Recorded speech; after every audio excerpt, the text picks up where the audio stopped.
मित्रों नमस्कार। मित्रों, जैसा कि आप सभी जानते हैं कि नोटिफिकेशन आ चुका है यूपीपीसीएस का, और प्रीलिम्स का एग्ज़ाम आपको 12 जून को होने का ये तय है। इसलिए दोस्तों अब हमें नई स्ट्रेटजी को फॉलो करना होगा। अब हम प्रत्येक विषयवार उसके महत्वपूर्ण प्रश्नों को देखेंगे। और आज का जो हमारा वीडियो है दोस्तों, जैसा कि आप स्क्रीन पर देख रहे हैं, यूपीपीएससी प्री इतिहास के महत्वपूर्ण प्रश्नोत्तर। तो हिस्ट्री के काफ़ी ज़्यादा मार्क्स के प्रश्न पूछे जाते हैं, इसलिए हिस्ट्री के जो प्रश्न हैं उन पर हम जो महत्वपूर्ण हैं उन पर नज़र दौड़ाएंगे और कुछ वीडियोज़ इस पर हम देखेंगे। तो चलिए शुरू करते हैं आज का अपना यह टॉपिक, इतिहास के महत्वपूर्ण प्रश्न। चलिए, पहला प्रश्न है, भारत में लैंड होल्डर्स सोसाइटी की स्थापना किस वर्ष की गई थी? बिल्कुल फैक्ट की बात पूछा गया दोस्तों। लैंड होल्डर सोसाइटी की स्थापना किस वर्ष की गई थी दोस्तों? देखिए, ऑप्शन ए 1806, ऑप्शन बी 1828, सी 1838 या डी 1850। सही उत्तर है दोस्तों 1838। 1838 को ये आपका लैंड होल्डर सोसाइटी की स्थापना की गई थी। किसके द्वारा? द्वारका नाथ टैगोर के द्वारा। द्वारका नाथ टैगोर के द्वारा इसकी स्थापना की गई थी। और दोस्तों कलकत्ता, कहाँ की गई थी? कलकत्ता में। अब बात आई है अगर लैंड होल्डर सोसाइटी की, तो इसके बारे में कुछ हम जान लेते हैं दोस्तों। लैंड होल्डर सोसाइटी के जो प्रमुख भारतीय नेता थे, जैसा कि हमने द्वारका नाथ टैगोर जी का नाम लिया, इसके अलावा राधाकांत देव थे, प्रसन्न कुमार ठाकुर आदि जो जमींदार लोग थे, ये सभी इसमें शामिल थे। और इसलिए चूँकि सारे जमींदार इसको बनाने वाले थे, इसलिए इसको जमींदारी एसोसिएशन भी कहा जाता है। लैंड होल्डर सोसाइटी जो थी, ये पहली ऐसी राजनीतिक सभा थी जिसने संगठित राजनीतिक प्रयासों का शुभारंभ किया, और इस संस्था ने जमींदारों के हितों की सुरक्षा तथा उनकी शिकायतों को दूर करने के लिए संवैधानिक उपचारों का प्रयोग किया। दोस्तों, इसका मुख्य उद्देश्य था जमींदारों के हितों की रक्षा करना। चलिए आगे बढ़ते हैं अगले प्रश्न की ओर। तो अगला प्रश्न हमारा है, स्वतंत्रता के बाद किस वर्ष से भारत ने अपने अलग सिक्के जारी किए? ऑप्शन ए 1947, बी 1949, सी 1950 या डी 1955। तो दोस्तों स्वतंत्रता के बाद भारत ने अपने अलग सिक्के जारी किए थे 1950, 15 अगस्त 1950 से अलग सिक्के जारी किए थे। तो ये फैक्ट है, इसे याद रखना होगा, इसमें समझने जैसी वाली कोई बात है नहीं। तो हम बढ़ते हैं अगले प्रश्न की ओर। यूपीपीसीएस में दोस्तों फैक्ट बहुत ज़्यादा पूछे जाते हैं आज भी, जबकि कुछ कंसेप्चुअल क्वेश्चंस, मतलब कि यूपीएससी टाइप के क्वेश्चंस भी इसमें आने लगे हैं, बावजूद इसके कि फैक्ट वाले क्वेश्चन यूपीपीसीएस की प्रमुख विशेषता है।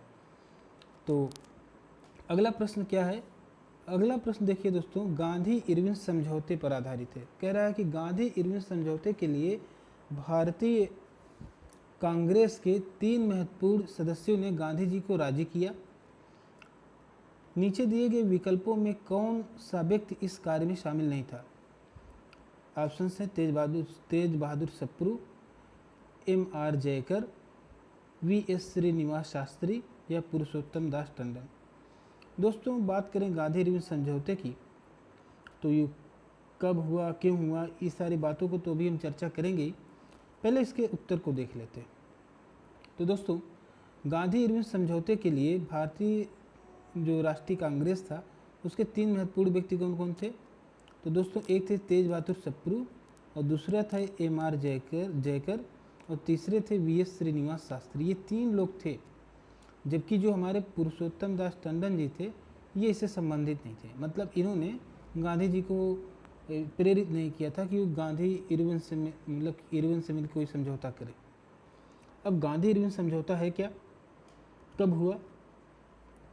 तो देखिए 17 फरवरी से ये जो तीनों लोगों ने गांधी जी को जो मतलब कि तेज बहादुर सप्रू हैं, एम.आर. जयकर हैं, वी.एस. श्रीनिवासन हैं, इन लोगों ने गांधी जी को जो है पुश किया था कि आप जो है वार्ता करिए। तो 17 फरवरी से जो है 17 फरवरी से ही वार्ता प्रारंभ हो गई थी और 5 मार्च 1931 को, कब? 5 मार्च 1931 को गांधी इरविन पैक्ट हुआ। गांधी इरविन पैक्ट हुआ 5 मार्च 1931 को और इस समझौते पर हस्ताक्षर हो जाता है, जिसे हम गांधी इरविन समझौता कहते हैं। दोस्तों इसके बैकग्राउंड पे जाते हैं, क्या कुछ दिक्कतें थी। जब बात आती है गांधी इरविन समझौते की, तो इसके बैकग्राउंड में हम कुछ चीज़ों को देखेंगे।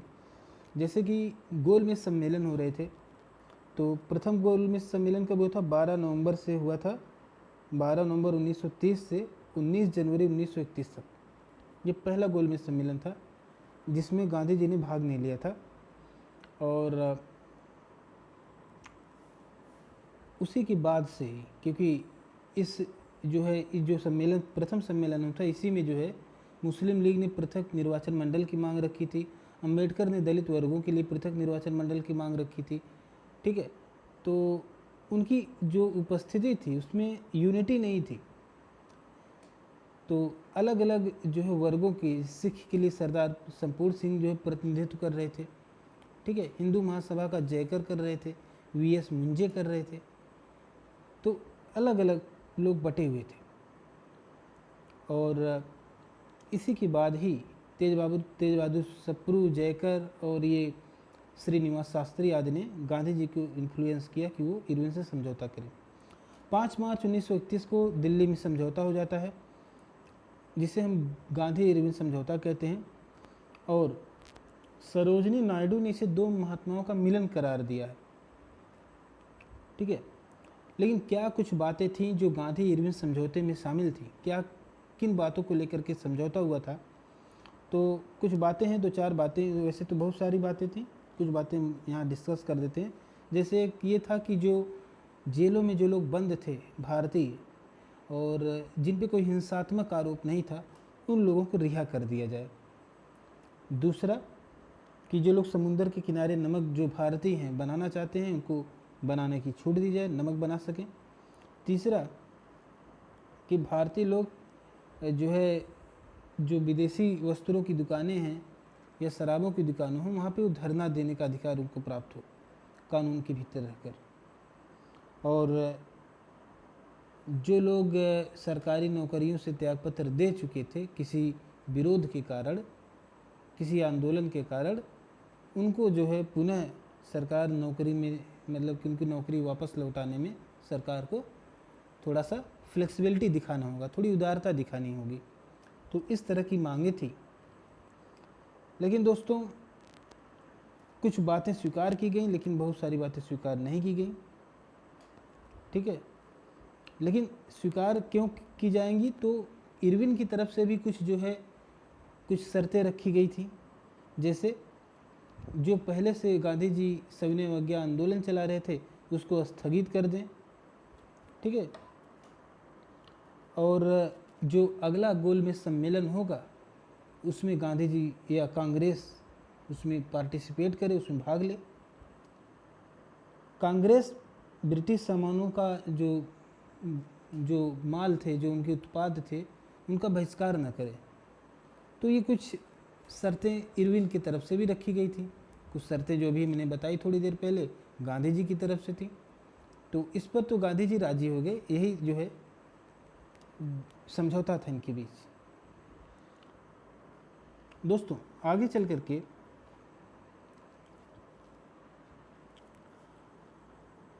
करके जो है जो दूसरा गोलमेज सम्मेलन हुआ 7 सितंबर 1931 से 1 दिसंबर 1931 के बीच जो हुआ, इसमें गांधी जी जाते हैं भाग लेने के लिए।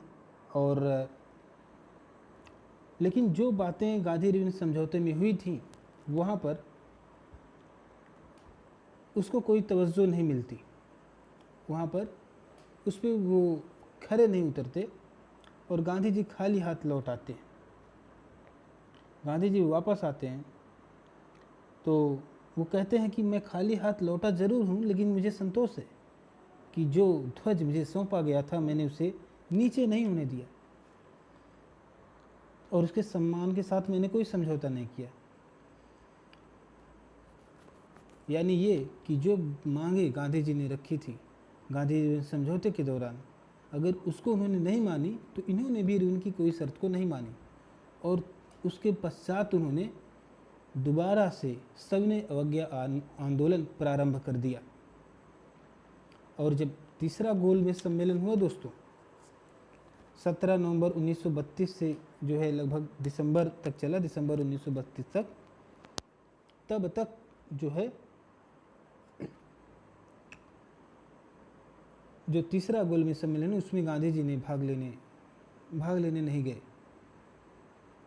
तो ये इसके बीच की चीज़ थी कि गांधी इरविन समझौते का जो मेन कारण था, जो उसकी ओरिजिन थी, वो एक तो ये कि सविनय अवज्ञा आंदोलन चल रहा था, इसलिए इरविन पे गांधी जी दबाव तो बना लिए हैं। पहले गोलमेज सम्मेलन में गए नहीं, कांग्रेस ने भाग नहीं लिया, लेकिन दूसरे गोलमेज सम्मेलन में भाग लेने से पहले जब ये गांधी इरविन समझौता हुआ 5 मार्च 1931 को, तो इसमें ये बात कही गई, इरविन की तरफ से शर्त रखी गई कि हम गांधी जी की मांगों को तभी मानेंगे जब वो अपने इस सविनय अवज्ञा आंदोलन को स्थगित कर देंगे और जो हमारा विदेशी उत्पाद है, ब्रिटिश जो उत्पाद है उसका विदेशी माल का मतलब कि बहिष्कार नहीं करेंगे वगैरह वगैरह।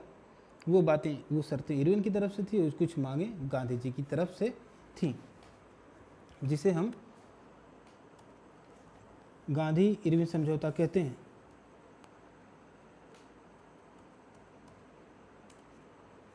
तो इस तरह से दोस्तों हमने इस प्रश्न को बहुत ही डिटेल में डिस्कस किया और मैं समझता हूँ कि कोई भी एग्ज़ाम हो, चाहे यूपीपीसीएस का हो या यूपीएससी का हो, दोनों के लिए इतना डिस्कशन अनिवार्य है।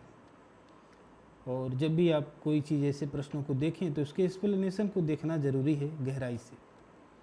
जब आप इसकी स्टोरी को समझेंगे ना, तभी आप इसको जो है अच्छे से याद रख पाएंगे। चलिए आगे बढ़ते हैं। अच्छा, ये जो डेट मैंने लिखा 5 मार्च 1931, कई बार ये भी पूछा गया है कि गांधी इरविन समझौता किस तारीख को हुई थी, तो ये सीधे सीधे ये तारीख भी पूछ लेता है। जैसा कि मैंने बताया कि यूपीपीसीएस का नेचर थोड़ा सा फैक्चुअल है, फैक्ट पर आधारित ज़्यादा है। चलिए बढ़ते हैं अगले प्रश्न की ओर अपने। हमारा अगला प्रश्न दोस्तों, नीचे दिए गए बिंदुओं का अवलोकन करें। 1, 2, 3 पॉइंट दिए गए हैं। पहला है लोक सेवा आयोग, आगे लिखा चार्ल्स एचिसन। दूसरा है लोक सेवा आयोग के लिए रॉयल आयोग, लॉर्ड इसलिंग।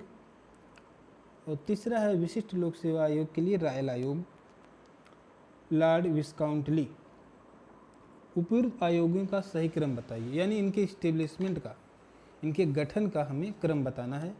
तो दोस्तों इनके गठन की बात करें तो जो हमारा लोक सेवा आयोग है ये गठन कब इसका हुआ था? 1866 में हुआ था और इसकी अध्यक्षता की थी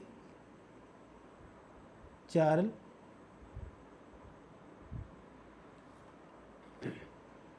एचिसन ने। लोक सेवा के लिए रॉयल आयोग जो हमारा था, इसका गठन कब हुआ था? 1912 में। और विशिष्ट लोक सेवा के लिए रॉयल आयोग का गठन कब हुआ था दोस्तों? तो ये था 1923 में। देखिए 1866, 1912, 1923, तो ये क्रम से ऑलरेडी लगा हुआ है। तो 1, 2, 3 इसका सही क्रम होगा। ऑप्शन नंबर ए देखिए सही है, 1, 2, 3। ठीक है, तो इस तरह से कालानुक्रम पर आधारित प्रश्न, कम से कम एक प्रश्न तो आजकल सभी कंपटीशन में पूछे जा रहे हैं, चाहे वो आपके UPSSC द्वारा पूछा जाने वाला कोई एग्जामिनेशन हो जिसमें जीके या जीएस आता है, और चाहे लेखपाली का हो, उसमें पूछे जाने की संभावना है, क्योंकि यूपी पेट का PET का जो एग्ज़ाम था उसमें भी कालानुक्रम के आधार पर 1-2 प्रश्न को दिया था। और यूपी पीसीएस तो हर बार ऐसा करती है। इतिहास के प्रश्नों में तो ये चीज़ है ही, कभी कभी करंट अफेयर्स के प्रश्नों को भी कालानुक्रम के आधार पर पूछा जाता है। जैसे कोई योजना है, कुछ योजनाएं हैं, चाहे केंद्र सरकार की हो या राज्य सरकार की, उनके 2-4 योजनाओं का नाम इस तरह दे देगा और उनके क्रम के बारे में पूछ लेगा कि सही क्रम के अनुसार व्यवस्थित कीजिए।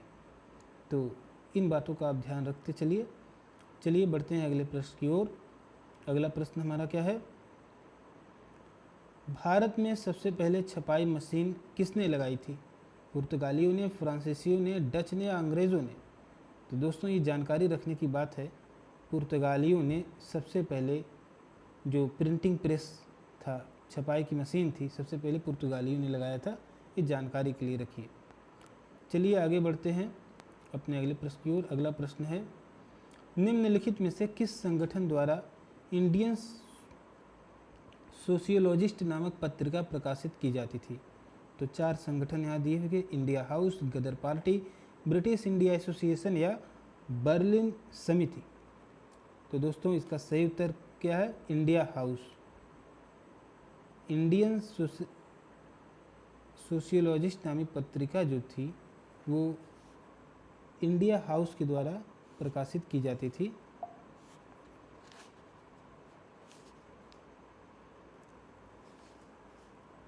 चलिए आगे बढ़ते हैं अगले प्रश्न की ओर। अगला प्रश्न क्या है हमारा,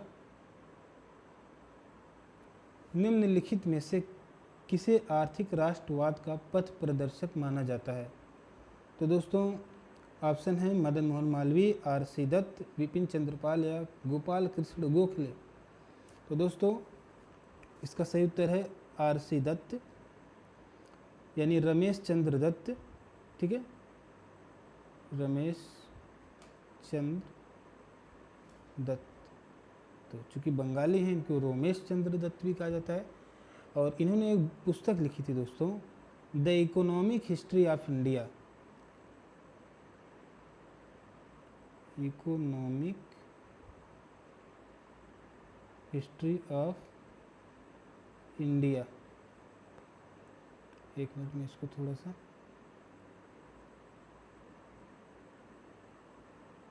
इसको हटा देता हूँ।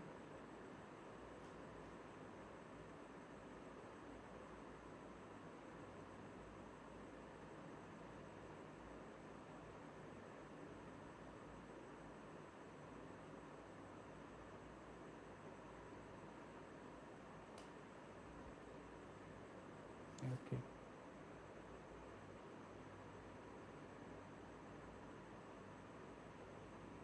The economic history of India, ये पुस्तक थी आर.सी. दत्त की।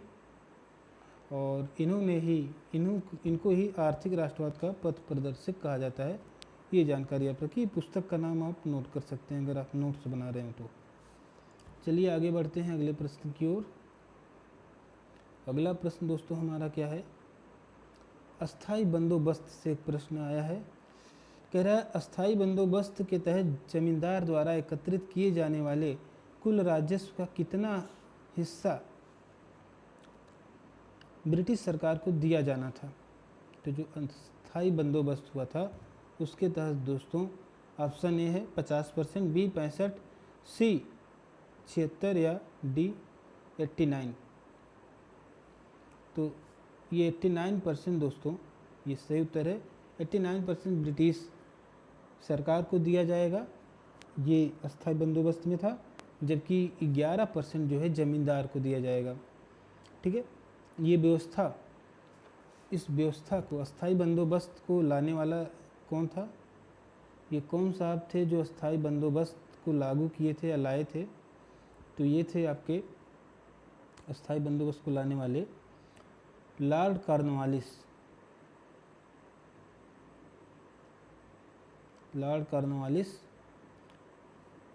1793 में इन्होंने अस्थाई बंदोबस्त लाया था। चलिए आगे बढ़ते हैं अगले प्रश्न की ओर। अगला प्रश्न है, केवल पागल खाने के बाहर खड़े पागल लोग ही आज़ादी की बातें कर और सोच सकते हैं।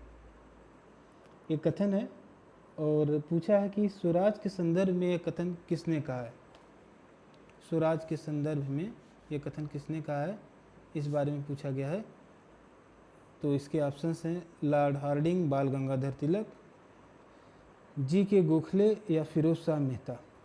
तो दोस्तों गोपाल कृष्ण गोखले का कथन है कि केवल पागलखाने के बाहर खड़े पागल लोग ही आज़ादी की बातें कर सकते हैं या सोच सकते हैं। ये बातें किसने कही थी? गोपाल कृष्ण गोखले ने। तो इस तरह के स्टेटमेंट भी दोस्तों पूछे जाते हैं, तो इसको आप ध्यान रखिएगा। जितने भी जो है स्टेटमेंट हैं उनको आप ध्यान रखिएगा। चलिए बढ़ते हैं अगले प्रश्न की ओर। अगला प्रश्न हमारा है, नीचे दिए गए विकल्पों का अवलोकन कीजिए। कुछ विकल्प हैं फ्रेंच, ब्रिटिश, पुर्तगाली, डच। कह रहे हैं कि सुवाली की लड़ाई उपरोक्त में से किनके बीच लड़ी गई थी? तो सुवाली की लड़ाई दोस्तों जो लड़ी गई थी वो थी पुर्तगाली और डचों के बीच में। ठीक है, सॉरी, ये लड़ाई लड़ी गई थी पुर्तगालियों के बीच और अंग्रेज़ों के बीच।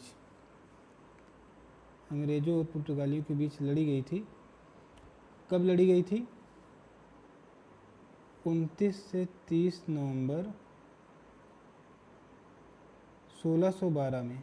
29 से 30 नवंबर 1612 को सूरत के पास, कहाँ पर? सूरत के पास जो है सुवाली की लड़ाई लड़ी गई थी ब्रिटिशर्स और पुर्तगालियों के बीच में। तो दोस्तों देखिए यहाँ पर ब्रिटिशर्स 2 है और पुर्तगाली है 3, 2 और 3। तो ऑप्शन नंबर क्या सही होगा? बी। ऑप्शन नंबर बी सही हो जाएगा। चलिए आगे बढ़ते हैं। अगला प्रश्न क्या है, निम्नलिखित में से भारत के कौन से वायसराय ओवेन मेरेडिथ के उपनाम से कविताएं लिखते थे? तो ओवन मेरेडिथ उपनाम से कविताएं लिखने वाला कौन था? कौन सा वायसराय था? तो ये थे लॉर्ड लिटन। लॉर्ड लिटन ये भारत के वायसराय थे। कब थे? 1876 के 76 से 80 के जो वायसराय थे। और ये ओवन मेरेडिथ उपनाम से जो है ये कविताएं लिखते थे। और इन्होंने ही अपने कार्यकाल में महारानी विक्टोरिया ने जो है स्वयं, मतलब कि महारानी विक्टोरिया ने स्वयं को जो है भारत की सामग्री घोषित किया था। और इन्होंने द वांडरर और फेबल्स इन सॉन्ग जैसी कुछ पुस्तकें लिखी थी। Fables in song and the wanderer. ठीक है, तो ये आप याद रखिए। अगला बढ़ते हैं अगले प्रश्न की ओर। अगला प्रश्न है, 1907 में सूरत अधिवेशन में फूट पड़ने के कुछ महीने बाद बाल गंगाधर तिलक को जेल भेजने के संदर्भ में 2 कथन दिए गए हैं। इन निम्नलिखित कथनों पर विचार करें। बाल गंगाधर तिलक केसरी समाचार पत्र में क्रांतिकारियों के कार्यों का समर्थन करते थे। उन्होंने बंगाल में हुई एक बम विस्फोट की घटना को देशभक्ति करार दिया था। तो दोस्तों ये बात सच है कि उन्होंने केसरी समाचार पत्र में क्रांतिकारियों का समर्थन किया था। क्रांतिकारी उन्हें कहा जाता था जो उग्रवादी रास्ता अपनाते थे, यानी मार काट जो लोग करते थे उन्हें कहा जाता था। तो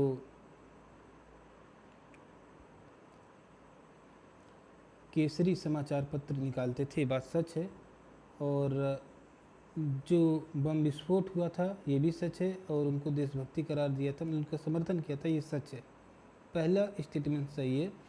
दूसरा कह रहे हैं तिलक ने बॉम्बे में फैक्ट्री में काम करने वालों को हड़ताल करने के लिए उकसाया था। तो ऐसी कोई बात नहीं थी। तो दूसरा स्टेटमेंट गलत है। तो इस हिसाब से अगर हम कहें कि कौन सा कथन सही है तो केवल एक कथन सही है। ऑप्शन नंबर ए इसका राइट आंसर है। चलिए आगे बढ़ते हैं। देखिए यहाँ पर जो बात कह रहा है स्टेटमेंट 1 में, ठीक है, कि बंगाल में एक बम विस्फोट हुआ था। तो बंगाल में कहाँ हुआ था? मुजफ्फरपुर में हुआ था 30 अप्रैल 1908 को। और उसमें प्रफुल्ल चाकी और खुदीराम बोस ने एक ब्रिटिश अधिकारी की हत्या करने के उद्देश्य से वहाँ पर बम फेंका था। लेकिन इस घटना में 2 ब्रिटिश महिलाओं की मौत हो गई थी। वो लोग पकड़े गए और पकड़े जाने पर प्रफुल्ल चाकी ने आत्महत्या कर ली, जबकि खुदीराम बोस को फांसी दे दी गई। और तिलक का जो समाचार पत्र था केसरी, उसमें उन्होंने उन क्रांतिकारियों का समर्थन कर डाला। और इसी वजह से, यही वजह था जिसकी वजह से बाल गंगाधर तिलक के ऊपर जो है राजद्रोह का मुकदमा चलाया गया और उनको 6 साल की सज़ा भी हो गई। और जो बर्मा में स्थित मांडले जेल है वहाँ पर उनको 6 साल का जो है कारावास कर दिया गया। तो ये इसका घटना था। चलिए आगे बढ़ते हैं अगले प्रश्न की ओर। अगला प्रश्न है, इंपीरियल रिकॉर्ड विभाग, जिसे अब भारतीय अभिलेखागार कहा जाता है, ठीक है, इसकी स्थापना कब की गई थी दोस्तों? तो इसकी स्थापना की गई थी दोस्तों 1891 में। चलिए ऑप्शन नंबर इसका सही है, उत्तर डी 1891 में।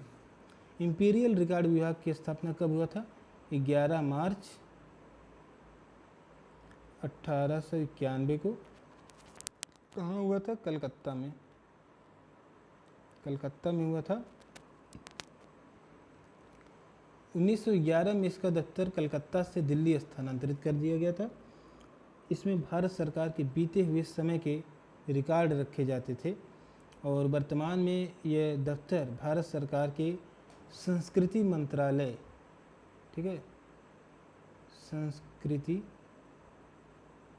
मंत्रालय के अंतर्गत आता है। तो ये बात भी ध्यान रखिए, आज भी वो सारे रिकॉर्ड रखे गए हैं संस्कृति मंत्रालय में, ठीक है। चलिए अगला प्रश्न है हमारा, महाराजा रणजीत सिंह के पूर्वज किस मिसल के थे? तो ऑप्शंस हैं करोरा सिंह मिसल, शहीद और निशंग मिसल, फुल्किया मिसल या सुकर चकिया मिसल। तो दोस्तों जो महाराजा रणजीत सिंह के पूर्वज थे ये जो है सुकर चकिया मिसल थे। दरअसल जो मिसल था दोस्तों ये 12 मिसल होता था, इसमें से एक था सुकर चकिया मिसल। सुकर चकिया भी इन 12 में से एक था जिससे संबंधित थे महाराजा रणजीत सिंह के पूर्वज। और इस जो ये 12 मिसल थे, इन मिसलों की स्थापना की गई थी। इसमें जो सुकर चकिया मिसल थी इसकी स्थापना किसने किया था? तो रचत सिंह ने किया था। 18वीं सदी के आखिर तक महाराजा रणजीत सिंह ने जो है सभी मिसलों को एक कर दिया और पंजाब में एक स्वतंत्र राज्य की स्थापना कर दी।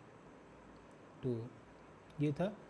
चलिए अगले प्रश्न की ओर बढ़ते हैं। निम्नलिखित में से कौन से सुमेलित हैं?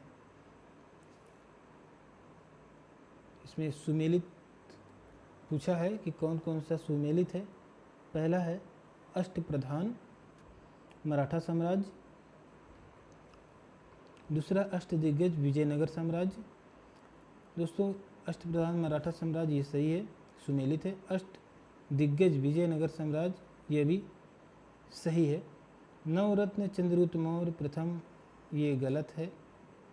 तो नवरत्न कब हुआ करते थे? एक तो अकबर के दरबार में नवरत्न हुआ करते थे और दूसरा सम्राट विक्रमादित्य के दरबार में हुआ करते थे जो उज्जैन वाले थे, ठीक है।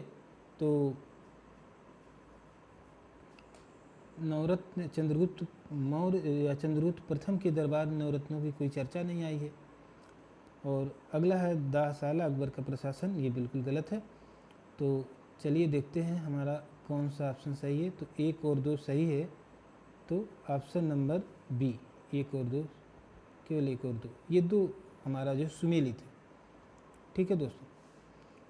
तो आज हमने लगभग 15 प्रश्नों को डिस्कस किया और आज के लिए बस इतना ही दोस्तों। मिलेंगे नेक्स्ट वीडियो में। जो भी आपके जो है सुझाव होंगे वो हमें आप देते रहें और अंत तक बने रहने के लिए हमारे साथ आपका हृदय से आभार। Thank you very much.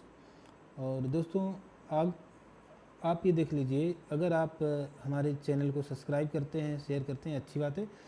And you can also join our Telegram, Facebook and WhatsApp group by links provided in the description. इसके डिस्क्रिप्शन में हम कुछ लिंक देंगे जिसके थ्रू आप हमारे फेसबुक पेज को लाइक कर सकते हैं, हमारे टेलीग्राम जो ग्रुप है उसको ज्वाइन कर सकते हैं, और व्हाट्सएप पर हमारा एक ग्रुप है उसे भी आप ग्रुप को ज्वाइन कर सकते हैं। व्हाट्सएप पे जो ग्रुप है उसको निःशुल्क शिक्षा अभियान नाम से है, और टेलीग्राम का जो ग्रुप है इंटेंस लाइट नाम से ये। और इन दोनों लिंक को भी आप जो है, फेसबुक पे जो हमारा है वो एक यूपी टेट सीटेट नाम से एक हमारा ग्रुप है, और इसके अलावा मैंने जो है दूसरा भी ग्रुप बनाया, लेकिन अभी जो है ज़्यादा लिंक मैं यहाँ शेयर नहीं करूँगा। ये 3 फेसबुक के एक और ये 3 लिंक मैं यहाँ पे शेयर करता हूँ, तो उसको आप देखिएगा, क्योंकि उससे आप जुड़े रहेंगे तो कोई भी अपडेट आएगी आपको आसानी से प्राप्त हो जाएगी। कुछ चीज़ें ऐसी होती हैं जिनके ऊपर वीडियो नहीं बनाई जा सकती, मतलब कि लोग बनाते हैं 2 मिनट की बातों को 10 मिनट में कहने के लिए, और लेकिन मैं इस चीज़ों को मानता नहीं हूँ, तो उस चीज़ों को मैं लिख करके बता देता हूँ कि ये चीज़ ऐसी, ये सूचना है, तो उसको मैं लिख करके बता देता हूँ। तो दोस्तों वीडियो कैसा लगा आप हमें अपना सुझाव ज़रूर दीजिए, और क्या कुछ नया हम आपके लिए कर सकते हैं इसके बारे में आप हमें सजेशन दीजिए, और जैसा भी होगा हम आपको अगले वीडियो में मिलेंगे तब बताएंगे। तो अगला भी हमारा जो वीडियो होगा भी तो हमारा इतिहास का जो प्रश्न हमारे हैं उसकी सीरीज हम चलाएंगे कुछ दिन तक, फिर हम कुछ नई चीज़ करेंगे यानी किसी नए विषय पर, उसके बाद ही हम कुछ करेंगे, ठीक है। फिलहाल अभी इतिहास के प्रश्न क्योंकि ज़्यादा पूछे जाते हैं यूपीपीएससी में, और इसके अलावा अन्य जितने भी कॉम्पिटिटिव एग्जामिनेशंस हो, चाहे वो आपका सुपर टेट हो, चाहे आपका लेखपाल का पेपर हो, यूपी SSS के द्वारा कोई भी हो, चाहे जो है लोअर PCS का हो, सबके लिए ये जो कंसेप्ट्स हैं जो इस प्रश्न को डिस्कस करते समय उस दौरान जो मैं यहाँ पे डिस्कशन करता हूँ वो बड़ा इम्पॉर्टेंट है। अगर ध्यान से आप उन्हें सुनेंगे तो आपको बहुत फ़ायदा होगा। तो चलिए आज के लिए इतना ही। Thank you so much for watching this video. Thank you.